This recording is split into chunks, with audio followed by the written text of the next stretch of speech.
27 de abril de 2017. Palmeiras vence Peñarol de virada e sobrevive à emboscada uruguaia. Atlético Paranaense passa pelo Flamengo e assume liderança do Grupo 4 da Libertadores. Galo se vinga de Libertad em casa e também está na ponta do seu grupo. Pela Copa do Brasil, Santos supera vaias da torcida e bate o Paysandu. E ainda, a preparação da Ponte e do Corinthians para a final do Paulistão. Os gols da quarta-feira pelo Brasil e também pela Europa. Olá, boa noite. Batalha. Essa é a melhor palavra para descrever o jogo de ontem. Tanto durante os 90 minutos, quanto após o apito. Peñarol e Palmeiras travaram um duelo difícil, complicado, bem com a cara de Libertadores mesmo. E, após um primeiro tempo horrível por parte do time brasileiro, Eduardo Batista mudou o sistema de jogo e conseguiu fazer o Verdão virar a partida que estava praticamente perdida. E depois do encerramento, o que aconteceu? Uma confusão se iniciou em torno do Felipe Melo. Os portões foram fechados para que os jogadores não saíssem do gramado e a batalha foi parar nas arquibancadas. Mas antes aí da gente falar dessas brigas, vamos ver como foi a disputa dentro de campo, os bastidores da vitória palmeirense e também a revolta do técnico com a imprensa brasileira. Depois do jogo e de todo o tumulto criado, a emoção tomou conta dos jogadores e da comissão técnica do Palmeiras no vestiário. Felipe Melo foi o centro das atenções. Aqui é Palmeiras! Falar mentira, mentira. E falar que eu sou maleável, aí você já ofendeu o homem. Você já não foi leal. Fala quem é a fonte. E isso é culpa da imprensa. Então, quando você der uma notícia, fala a fonte. Fala de onde veio. Fala de onde veio. Estão falando com um cara sério aqui dentro. Um cara que ralou, que está aqui todo dia trabalhando. Um cara que dá vida aí. E não tem. E chega de mimimi. Não tem briga nenhuma. O time inteiro aqui, ó. Se a gente não se junta ali, comia de pau. Nós apanhávamos aqui, que isso é coisa séria. Então não tem mimimi. Discussão tem em qualquer lugar. Agora, é uma palhaçada, uma falta de respeito. E pode falar o que for. Pode criticar o que for. Hoje o futebol está parecendo revista de fofoca. Porque só fala se o treinador, quem que vai cair primeiro, qual o treinador que vai, isso cansa. O futebol está acima. E eu procuro estar acima. Só que a gente respeita, a gente é quieto. Mas chega uma hora que ofende o homem. E eu sou homem, sou um cara sério aqui dentro. Então quando você escuta isso, ainda mais de pessoa que eu sou fã, que eu respeito, puta, isso machuca pra caramba. Se vai cair, se amanhã eu saio e perder, eu saio de cabeça erguida. Mas eu falo na verdade e olhando no olho de cada um. Vocês me conhecem aqui. No olho de cada um. Eu não tenho fontes que eu não posso informar. Minha fonte é o dia a dia, meu treinamento, é meu trabalho, é as substituições. Primeiro tempo pensamos uma coisa, não deu certo, ótimo. Segundo tempo deu certo, legal, ganhamos o jogo. E tem que parar por aí. É muita gente que fala de futebol e não sabe o que diz. Aí ataca o homem, ataca um cara que nem o Felipe. Ataca um cara que nem o Felipe Melo. Um exemplo aqui dentro. Um cara profissional, atleta. Então é seriedade, tem que falar de futebol. Agora, quem não sabe, vai fazer scout. Se cai o Ceni, se cai o Eduardo, se cai o Carille, aí vai fazer isso. Pode até me criticar, tem um monte de programa aí criticando, não tem problema nenhum. Mas eu vou falar, é o momento que eu tenho para falar. Posso até me dar mal com o que eu estou falando. Mas estou falando com um homem sério aqui, que fala do coração, que age no coração. Muita palhaçada, muito neguinho querendo aparecer. Muito neguinho querendo aparecer. Grande noite para você que acompanha o Gazeta Esportiva. Explodiu, nosso querido Eduardo Batista. A pessoa tá sob pressão. Tá sob pressão. Eu gostei, achei muito legal. Mas veja só. Ele precisava se posicionar. Quando você está numa função na qual existe uma exposição, é o técnico de futebol, é o jogador de futebol, nós aqui. Também estamos sujeitos a... Aliás, sujeitos não, acontece. A gente recebe todo dia um monte de crítica. Gente que gosta, gente que não gosta, elogio. Gente que interpreta você de uma maneira ou de... O Garrafa agora tá no aeroporto, então vamos chamar o Garrafa, depois eu continuo. Vamos falar com o Osmar Garrafa então agora, depois a gente volta com os nossos comentaristas. Vai, Garrafa, é com você. Se alguma coisa mais grave pudesse acontecer? Primeira vez que eu passo por isso, né? Tô com 30 anos, né? Já tô aí mais de 10 anos de futebol. Nunca tinha passado por uma situação assim, né? Parecida. Desembarque do Palmeiras ouvindo o William. E é lamentável, né? Acho que o Peñarol, um clube que tem uma história bonita aí no futebol, né? Poderia ter se organizado melhor, até pelo que aconteceu aqui, mas eles já estavam premeditados para isso, fecharam o portão de propósito, pouco policiamento, né? E pouca segurança, né? Eles realmente queriam que a gente ficasse ali, né, em poucos, né, exposto ali dentro de campo enfim, para eles nos agredir, enfim, não sei, né, mas realmente uma situação muito lamentável, né, o Palmeiras o tempo todo, né, evitando, correndo, né, querendo ser, não querendo, né, ter esse tipo de atitude que era revidar, né, a gente tentou se unir ali, mas estava difícil porque, né, o tempo que eu tive ali para correr perto do Felipe ali, eu também tomei um soco no rosto que eu nem vi, né, mas também não revidei, né? Outros jogadores nossos também tomou pancada e ficamos quietos, até porque eles sabiam que se a vitória ocorresse, né, pro lado do Palmeiras aí, eles já estavam com essa intenção de querer brigar, de alguma forma querer prejudicar o Palmeiras, mas o Palmeiras foi inteligente, tanto os jogadores, né, a diretoria que levaram os seguranças para nos proteger lá, e graças a Deus, né, estão todos bem, estão bem aqui juntos, né, e conseguimos, né, fazer uma boa viagem também, graças a Deus. William, que peso teve a declaração do Felipe Melo na apresentação dele de que daria tapa na cara de uruguaio? Isso não isenta aqui na pergunta a atitude covarde dos uruguaios, mas que peso teve para tudo que ocorreu lá em Montevidéu aquela declaração do Felipe, se é que teve algum? Olha, acho que ele depois pediu desculpa, acredito que não era essa a intenção do Felipe, né, cara, a gente... Tô conhecendo ele mais, a gente está no dia a dia, é um cara que tem uma personalidade muito forte, mas não é um cara que ele age pela violência, ele é um cara que ele tem a sua característica de quer chegar muito forte, né, isso todos já conhecem, né, pela sua intensidade dentro de campo, né, pela sua personalidade, pelo seu estilo forte de jogar, né, então acredito que ele não quis ofender nem o Uruguai, nem a Argentina, nem ninguém, né, acho que o Peñarol já fez essa confusão na final contra o Santos, que foi vergonhoso também na Libertadores, teve briga contra o Atlético Paranaense e agora contra a gente mesmo dentro do Allianz Parque. O tempo todo ele chamando, né, nossos adversários de macaco, né, o tempo todo querendo nos ofender. Você olhava para os caras para querer apaziguar, ele te ofendia, né, então eles já estavam com essa intenção mesmo de querer arrumar confusão, de querer prejudicar o Palmeiras. A gente demonstrou dentro de campo, né, que futebol se ganha sendo, né, inteligente, jogando um bom futebol, né, sem querer revidar, e graças a Deus a gente conseguiu fazer isso dentro de campo, né, virando a partida e fazendo um resultado espetacular. Tá certo, aí o William vai sair nesse momento, Michele, a gente pede desculpa aos nossos telespectadores, mas o Fernando Praz está vindo aqui. O Fernando Praz está vindo aqui, querido. Fernando Praz está vindo aqui, vai passar aqui, ó, abaixa aqui, ó, tá bem complicado, abaixando aqui, mas a gente tá tentando aqui. Goleiro do Palmeiras, um dos líderes do Palmeiras, Vamos lá. Fazendo um balanço do que realmente aconteceu. E como é que foi a agressão com você, Praz? A minha foi...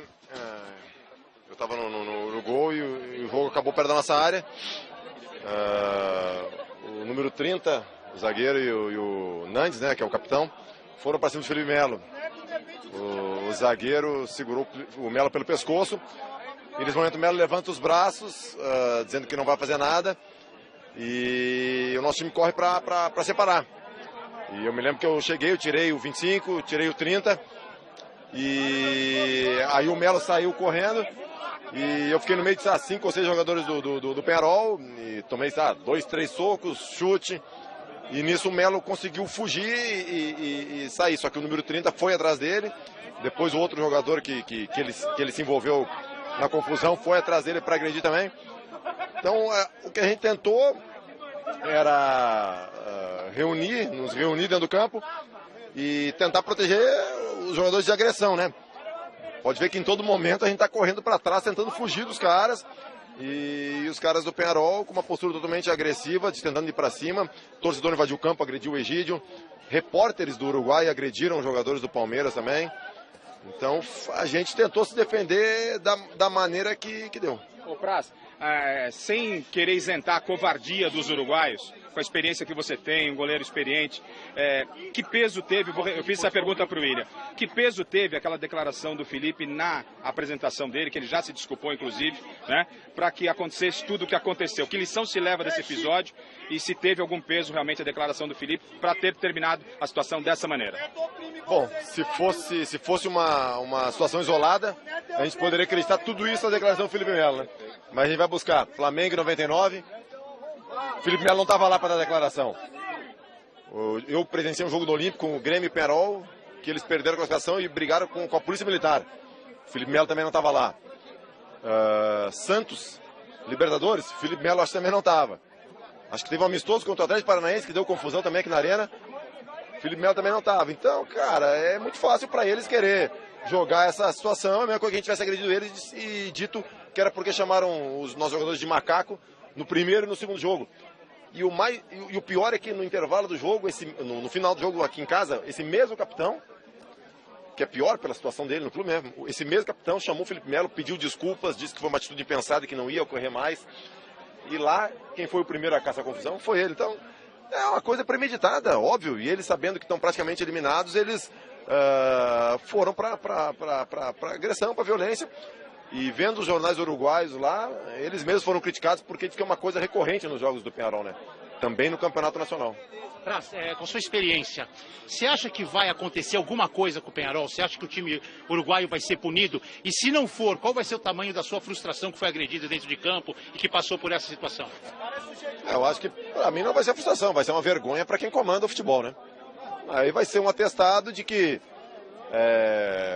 voltou a lei da selva, a gente voltou no tempo e um mundo sem lei, um futebol sem lei, em que tudo pode.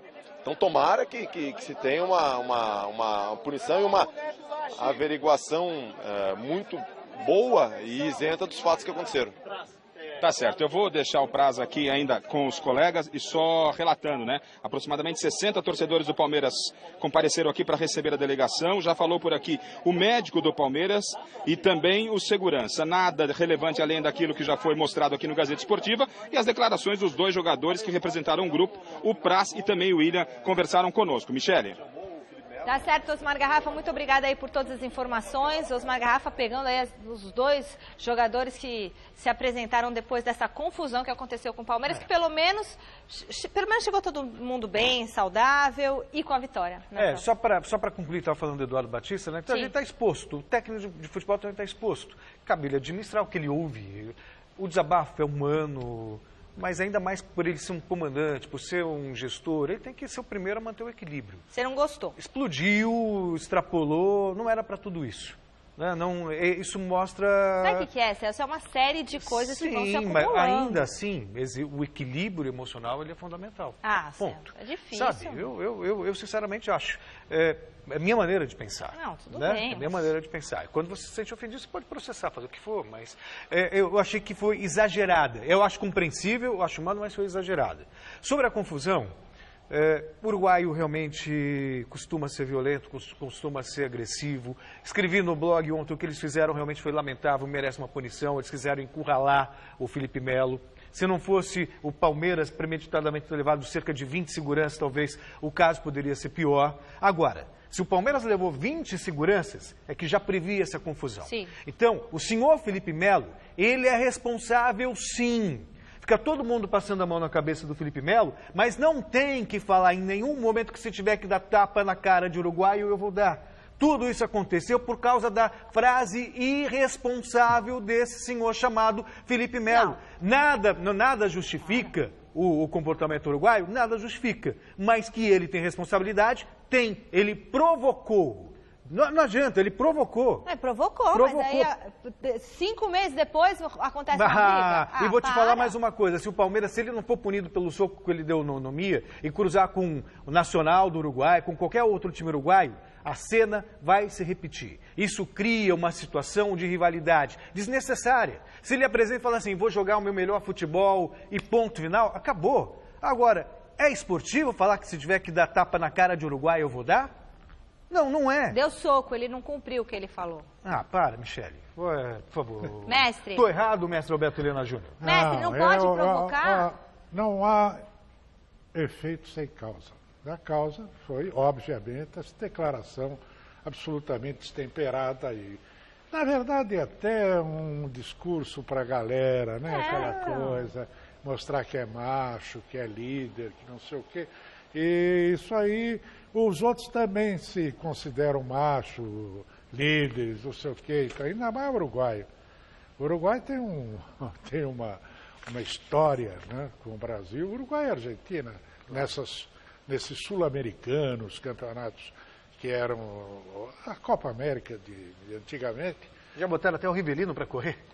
Botaram o Ramírez, né? Agora, teve inclusive um lance que foi histórico e que marcou, assim, vamos dizer, o divisor de águas do comportamento do futebol brasileiro diante dos seus grandes adversários argentinos e uruguaios do passado. Porque eles, naquela época, os anos 30, 40, 50, o Brasil vivia levando surra no campo e no tapa dos argentinos e dos uruguaios. E em 59, no Sul-Americano Extra, houve um charivari, o Uruguai estava ganhando até o jogo, houve uma confusão e começou uma briga, rapaz, que ficou famosa por, entre outras coisas, por dois episódios concomitantes. Uma, a tesoura voadora do Didi sobre um adversário. Didi, que era aquele... Ó, o segurança do Palmeiras. Né? E Palmeiras ele... dançando. O que você quer falar? Segurança do Palmeiras ali, impedindo que o pessoal... Segurança do Palmeiras? Continua, mestre, por favor. Obrigado. Então,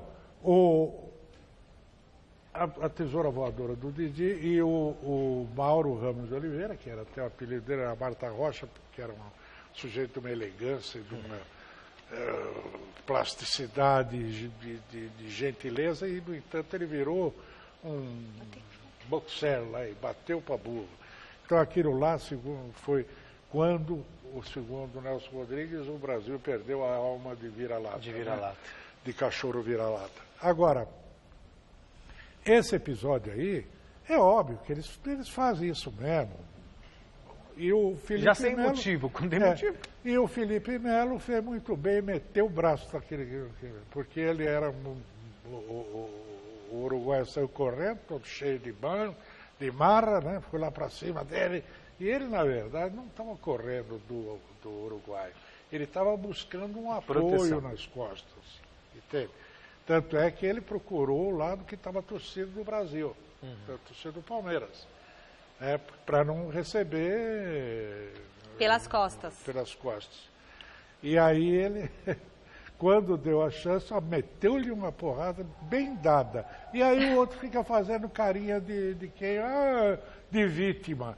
Ele não é vítima, coisa nenhuma. Ele é também um participante da confusão. Ele é um dos promotores desse vandalismo todo aí.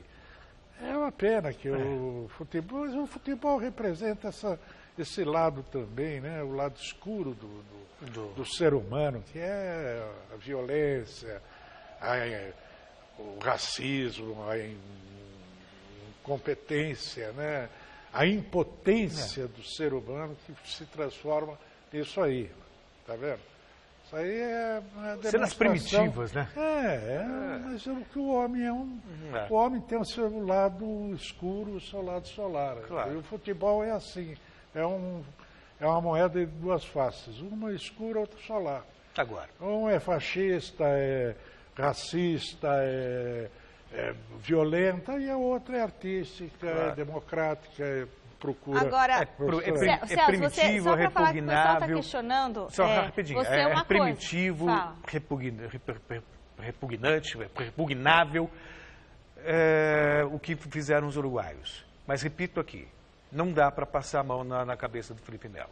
ele também Mas tem ele foi agredido primeiro. Ele provocou primeiro. Quando ele chega de graça, fala que se tiver que dar tapa na cara de Uruguai, eu vou dar. Ele provocou, ponto. Não, mas no final do jogo apertaram o pescoço dele. Sim, uma resposta. E os uruguaios fecharem os portões, encurralarem os palmeirenses lá, que se não tivesse aqueles 20 seguranças, os palmeirenses tinham sido todos linchados. E por que tinha 20? Porque já previam isso. E você não vai falar que o Peñarol tem que receber uma punição? Eu acabei de falar que é primitivo. Você fica só falando do Felipe Melo? Não, eu falei que não dá para passar a mão na cabeça do Felipe Melo. Ele também está errado. Assim, óbvio que estão errados os uruguaios. Eu falei, se você prestar atenção em tudo que eu disse, você vai ver que eu falei. Atenção, mas você é primitiva, repugnante. Fizeram lá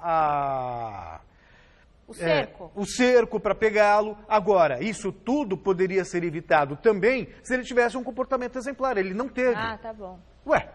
Então tá justificado. É a minha opinião. Eu sou pago para isso. Tá bom, tá justificado. Respeite. Então. Os uruguaios podem bater em todo mundo porque o rapaz falou que ia dar um tapa se fosse necessário. Futebol, as pessoas falam, às vezes as coisas querem provocar, joga pra torcida, igual o mestre falou. E você acha bonito, ok, é um direito seu. Eu acho repugnante também. Eu acho que às vezes faz parte do folclore. Folclore. Agora, você pode gerar uma confusão por causa disso, folclore. E se coloca no lugar do uruguaio, se o cara fala que vai bater na cara do uruguaio, e se vai achar isso normal, se fosse com um brasileiro, o uruguaio falasse lá, se tiver que dar tapa na cara de brasileiro, eu vou dar. E o cara vem jogar aqui, você acha que não vai ter nenhuma animosidade? Se ele não vai ter tapa nenhum na clima? Cara, aí sim, mas ele não deu. O Felipe Melo não deu tapa na cara de ninguém e pediu desculpas antes do jogo. Se retratou antes da outra partida. Você está lembrado disso? Tô, mas aí já era tarde, já tinha falado. Então tá bom. Bom, a gente quer saber agora a sua opinião sobre essa confusão toda. Você acha que o Felipe Melo acertou em revidar a agressão dos uruguaios? Em dar aquele soco? Sim ou não? Acesse o site gazetesportiva.com, dê o seu voto. Não acertou? Devia também ter apoiado. Daquele jogador? Você pode dar sua opinião. Não, estou te perguntando. Seguinte, a defesa do Palmeiras vai alegar que ele estava se defendendo. Né? Para mim, ele agrediu. E vai ser punido pela Conmebol, assim como deve ser punido também o Peñarol. Todos devem ser punidos. Todos, sem exceção. Alberto Terena Júnior. Eu acho que tem que punir, sim, porque houve uma agressão. Embora fosse uma agressão em legítima defesa. Em legítima defesa, vamos usar essa expressão. Mas, porque também, se ele não toma atitude ali, ele estava sujeito a ser massacrado pelos adversários. Embora eu não acredite muito que aquele não queriam bater, queriam só assustar. Aquele carinha. Queriam só dar pressão. Depois, lá no vestiário, quando a turma já estava saindo, ele ficou lá berrando. Veni, mano a mano, Felipe, não sei o quê. Mas na hora do mano a mano ele correu. A gente que acompanha o futebol uruguaio há muito tempo, sabe que quando o uruguaio quer bater, bate. Acho que queriam só dar dar um susto. Eu acho que eles arregaram. Agora, armaram mesmo. Isso foi o Marapuca. Fecharam o portão lá de acesso ao vestiário para os brasileiros ficarem dentro do estádio. Coisa dos anos 30, coisa dos anos 40, 50. Isso aí era comum. Só que naquela época os caras batiam mesmo. Né? Agora não. Agora o nosso Felipe meteu o braço neles e bem feito. Agora, tem o seguinte...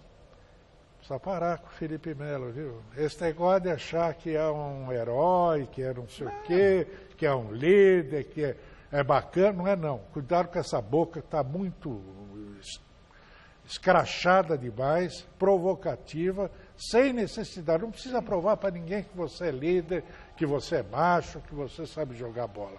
Isso, todo mundo já sabe. Agora, baixa a bola, viu? Beleza. Bom, no duelo entre brasileiros, o Atlético Paranaense venceu o Flamengo e assumiu a liderança do Grupo 4 com 7 pontos. O rubro-negro carioca terminou a rodada na segunda colocação com 6. O Atlético jogou bem, mereceu a vitória e ótimo, porque o Roger Machado precisa de um tempinho mais para sossegar o pito lá no terreiro do Galo, né? Agora, tem o seguinte... O negócio do Palmeiras, não estamos falando de confusão, estamos falando do jogo. O jogo foi o seguinte, o técnico Eduardo Batista botou uma besteira em campo no primeiro tempo, com três zagueiros, mais o volante, que era o Felipe Melo, que não passa do meio de campo, entendeu? E levou um vareio de bola do Peñarol, tomou 2-0 e Deus sabe quanto iria esse jogo se ele não tivesse feito as modificações que eram o time que ele devia ter entrado em campo. Né? E aí acabou com essa besteira de três zagueiros. Os caras ouvem falar, o Chelsea é o primeiro lugar na Inglaterra com 3 zagueiros. Peraí, cada um é um. E 90% isso, né? Dos grandes times do mundo não jogam mais com 3 zagueiros. Então vamos parar com essa besteira. Vamos jogar o futebol, cada um sai. O Palmeiras tem elenco demais para jogar como um time, como o Juventus do Buzeto lá, todo retrancado. Isso não faz o menor sentido. E a prova foi no próprio jogo. O segundo tempo foi maravilhoso do Palmeiras, do ponto de vista anímico e do ponto de vista técnico e tático. O Atlético Mineiro fez prevalecer o mando de campo e derrotou o Libertad do Paraguai na Arena Independência por 2-0. Com entrega, com doação, com estilo de Libertadores, mas os gols foram construídos coletivamente com a bola no chão. Foi uma grande vitória, né? Estilo de Libertadores e com a torcida apoiando o tempo inteiro.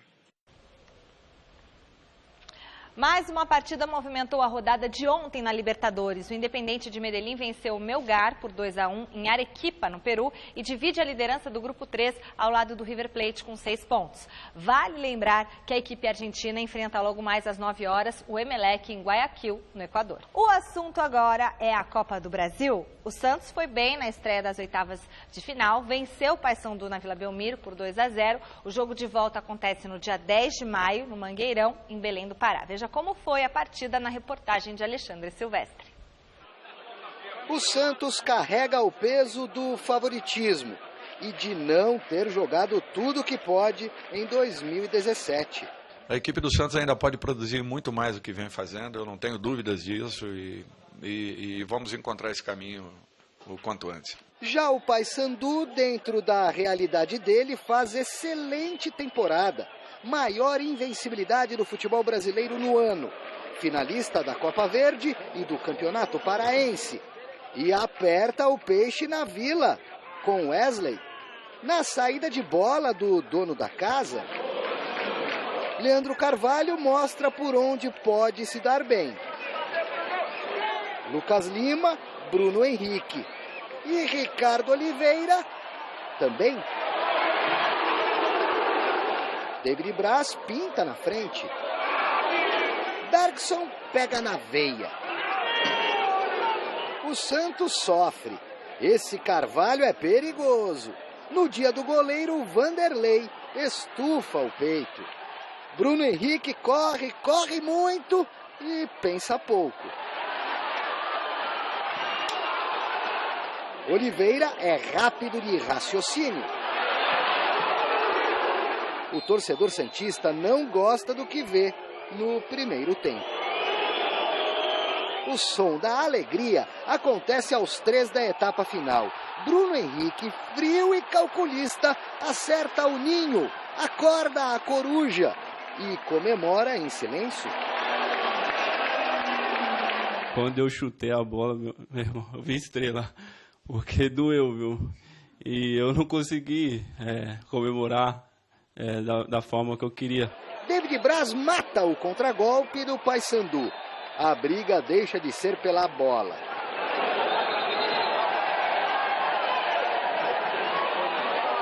Cabisbaixo, Vitor Bueno vai embora.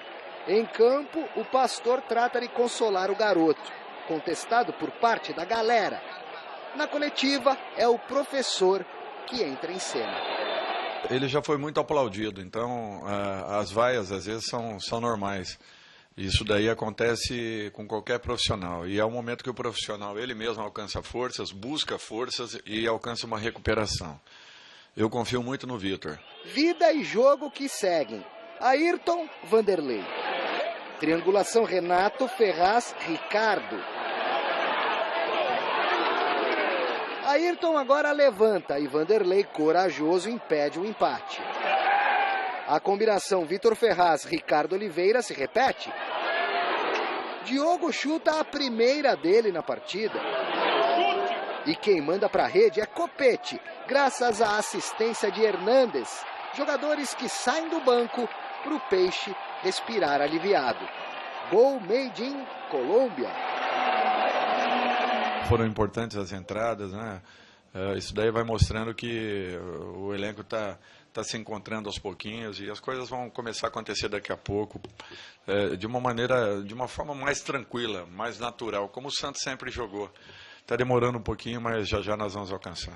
Um sustinho nos acréscimos para os 6 mil presentes na Vila. E ficamos assim, Santos 2-0. Foi um resultado importante, um jogo difícil, uma equipe muito bem posicionada em campo e deu para perceber as dificuldades que nós tivemos em penetrarmos. Mas eu acho que, no fim, conseguimos construir aí um bom resultado para os primeiros 90 minutos, né? O jogo da volta das oitavas de final da Copa do Brasil contra o Paysandu é no dia 10 de maio, no Mangueirão. Antes disso, o Santos tem Libertadores da América pela frente. Quinta da semana que vem, o Santa Fé, no estádio do Pacaembu. Eu vejo que esse momento aí, quando passarmos por ele, fatalmente essa equipe sairá muito fortalecida de tudo isso que vem acontecendo. E precisa, né? O time foi vice-campeão brasileiro, não começou bem a temporada, é verdade, mas é muita pressão, sabe? E falta de começar um trabalho bem feito, né? Negócio estúpido. O Toquinho, o grande violonista, compositor, meu amigo de mais de 40 anos, uma vez ele encontrou comigo e disse assim: pô, rapaz, você é o único cara que fica falando contra a torcida, o comportamento da torcida, porque geralmente o jornalista, o comentarista, o comunicador, chega lá na televisão, no rádio, no jornal, e fica puxando o saco do torcedor, que é para ter audiência, entendeu? Claro. Então ele fica ali contrariando o princípio básico do jornalismo, que é o seguinte: é um formador de opinião pública. Ele não é o cara que vai a reboque da opinião pública, dizer aquilo que o cara quer ouvir. Você tem que dizer aquilo que ele precisa ouvir, para que ele mude o seu comportamento, se for necessário, para ser algo mais educativo. E o caso do Santos é exemplar.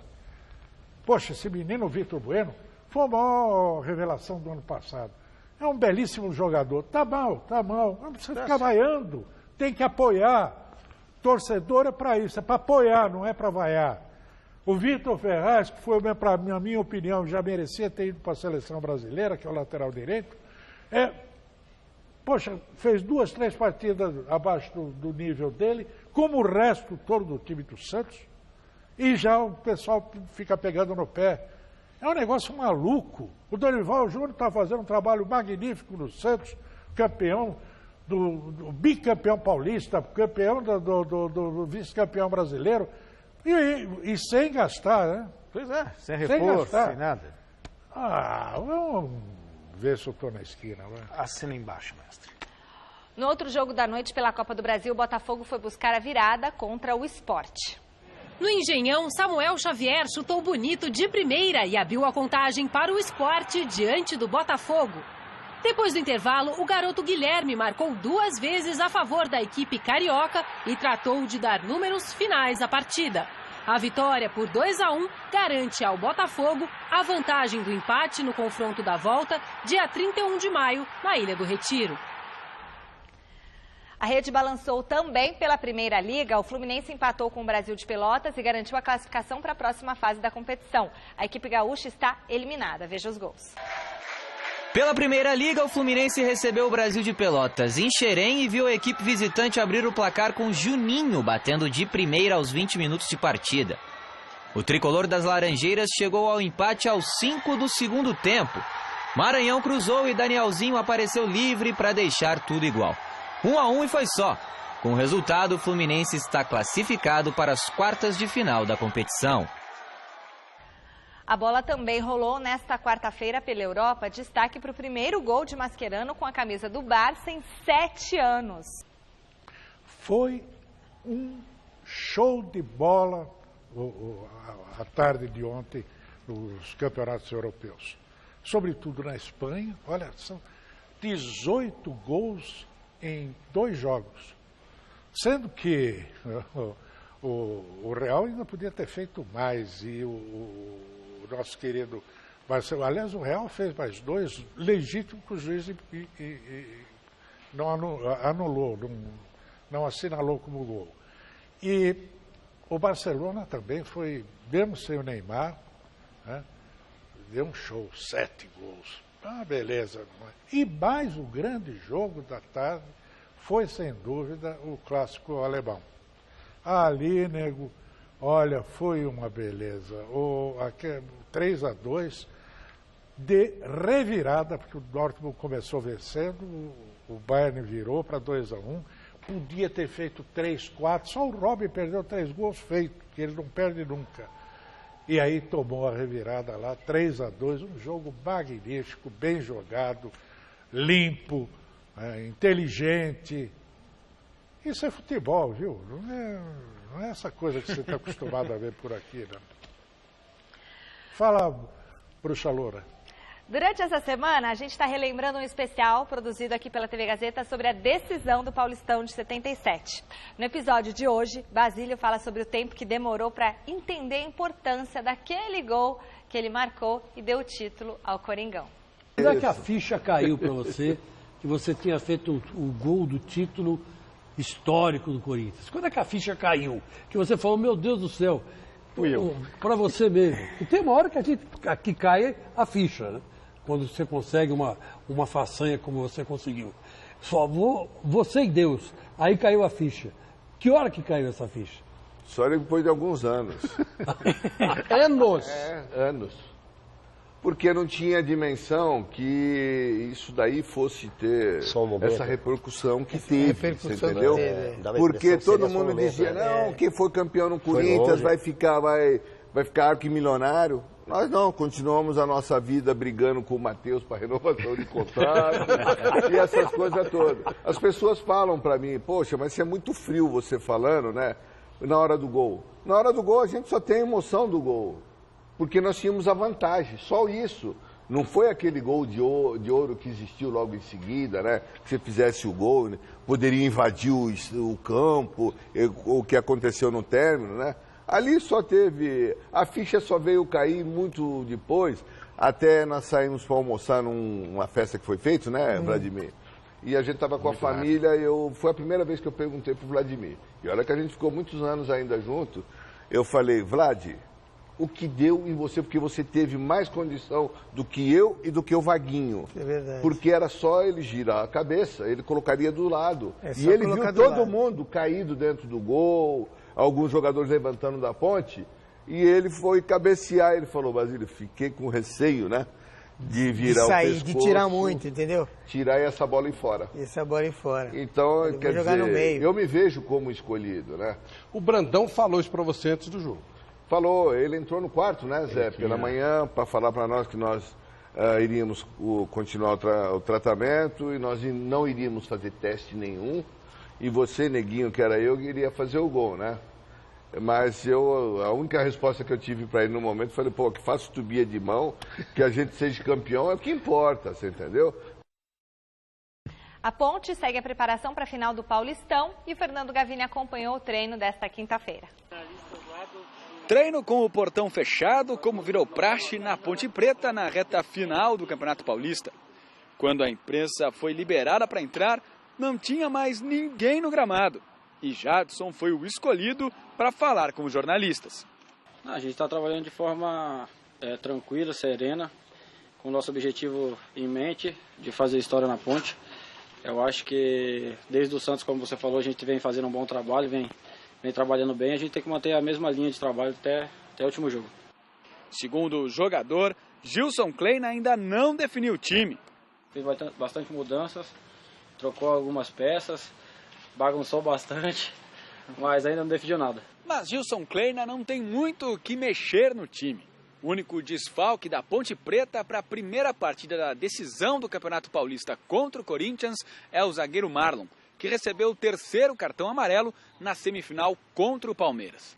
A dúvida é sobre quem será o seu substituto.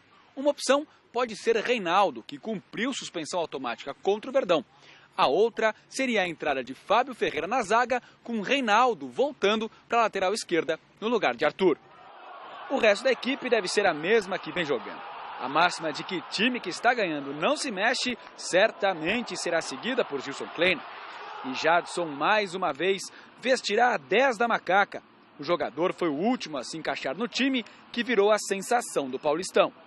Em relação ao encaixe, nós jogadores, a gente sempre trabalha para uma oportunidade. E graças a Deus eu tive a oportunidade com o Kleina. Trabalhei bastante para segurar essa oportunidade. E a gente está aí agora, né? Então, em relação à camisa, eu não... Embora seja um número bastante tradicional para os torcedores, para mim eu não procuro muito focar no número, eu procuro focar em ajudar a equipe independente do número. Pode ser o 10 ou 20, para mim vai dar no mesmo. Não pesa então? Não é que não pesa, é porque eu não foco muito em número. Eu foco em trabalhar da melhor maneira possível. Olha, só para falar uma coisa, hoje tem festa de aniversário do Juventus lá na Moca, hein? Foi dia 20 de abril o aniversário do Juventus, mas hoje é a festa, tem jantar e eu vou estar lá com vocês. Beijo para todos os juventinos, né, Pascoal? É nóis! E o Corinthians também só pensa nessa final, as informações do Timão com o Silvestre. Carille nos passos de seu mentor Tite. Caminha solitário e pensativo pelo CT do Corinthians antes de receber os jogadores para o trabalho técnico e tático. A novidade do dia, o retorno de Jadson ao gramado. Ontem ele ficou na academia. É tratado diferente por causa do desgaste físico, mas não deverá ser problema para o primeiro jogo da final do Paulistão domingo contra a Ponte em Campinas. Força máxima alvinegra em campo é o que se espera. A preocupação de momento, quase todos os titulares estão pendurados pelo cartão amarelo, exceto os zagueiros Pablo, Balbuena e o goleiro Cássio. Com Fagner, lateral direito, o receio é outro. Ele será julgado na terça-feira pela briguinha que teve com Cueva na semifinal. Sobre venda de ingressos, a fiel torcida em pouquíssimas horas esgota a carga inteira de bilhetes para a partida decisiva do dia 7 de maio em Itaquera. Um abraço, pessoal. É isso aí, Corinthians e Ponte Preta, portanto, inevitável relembrar de 77. Claro que agora a história é outra e o bicho vai pegar a partir de domingo lá em Campinas. A rodada dessa noite na Libertadores, mais uma vez, tem equipes brasileiras em campo. A Chapecoense enfrenta o Nacional do Uruguai às 7h30 no estádio Parque Central, em Montevidéu. Às 9h45, o Grêmio recebe o Guarani do Paraguai em Porto Alegre. O meio-campista Ramiro falou da expectativa para o jogo. Eles não conhecem o nosso time na prática, mas na teoria com certeza eles já viram jogos, devem ter um setor de análise de desempenho do time, então sem dúvidas que as nossas características são passadas para o time adversário e a gente vai em cima disso também, já conhecendo a equipe deles, que a gente teve a oportunidade de assistir de fora, onde tu vê muitas coisas que dentro do campo tu não vê, então a gente vai procurar aproveitar os pontos fracos deles para a gente se sobressair. Mas você concorda, Ramiro, que o futebol do Grêmio ainda não encaixou em 2017? E aí eu te pergunto, falta muito para isso acontecer? Não concordo em momento algum. A gente já fez muito boas partidas, eu concordo que a gente está um pouco irregular, isso sim. Que a gente não conseguiu fazer todas as partidas em alto nível, mas já fizemos no mínimo 5 partidas em excelente nível, onde todo mundo falou que a nossa equipe tinha voltado a jogar da mesma forma que ano passado, que eu acho que é uma comparação besta, porque não temos as mesmas peças, então são características diferentes, não dá para comparar o time desse ano com o time do ano passado. Então a gente vai procurar melhorar e procurar ter um time estável, um time que não varie de atuação independente de partida e de campeonato, para que a gente tenha uma boa sequência nas competições. Hora de falar do São Paulo, que segue treinando para voltar a campo somente no dia 11 de maio contra o Defensa e Justiça pela Copa Sul-Americana. E a repórter Linda Marina Paniza esteve no CT da Barra Funda acompanhando a quinta-feira do Tricolor. Change to Speed 18. Nada de mudar para modo leve, não. Nos próximos 15 dias, o São Paulo terá que treinar duro para se recuperar das recentes eliminações no Campeonato Paulista e na Copa do Brasil. Agora, o foco de 2017 é a disputa da Copa Sul-Americana e do Brasileirão. É mais chato porque a gente ficou fora de uma final e porque a gente ficou fora de uma competência importante que queríamos chegar a esta instância final. Então, aí a gente fica mais triste, um pouco decepcionado, mas sabemos que temos 15 dias para trabalhar muito e começar as 2 competências que ficam aqui na frente para brigar até o final por essas duas. Mas o tempo sem jogos é realmente grande. Dá até para comentar sobre confusão no jogo do time rival. Eu acho que Felipe ultimamente está em todos os problemas, né? Aqui em Sudamérica, a diferença da Europa, em Sudamérica tem muita violência, muita inseguridade. Sempre os times uruguaios com os argentinos, time uruguaio com o brasileiro tem uma rivalidade especial. E acho que o primeiro jogo também aqui tinha finalizado mais ou menos mal. Então, também acho que por isso mesmo Palmeiras levou muita segurança para lá.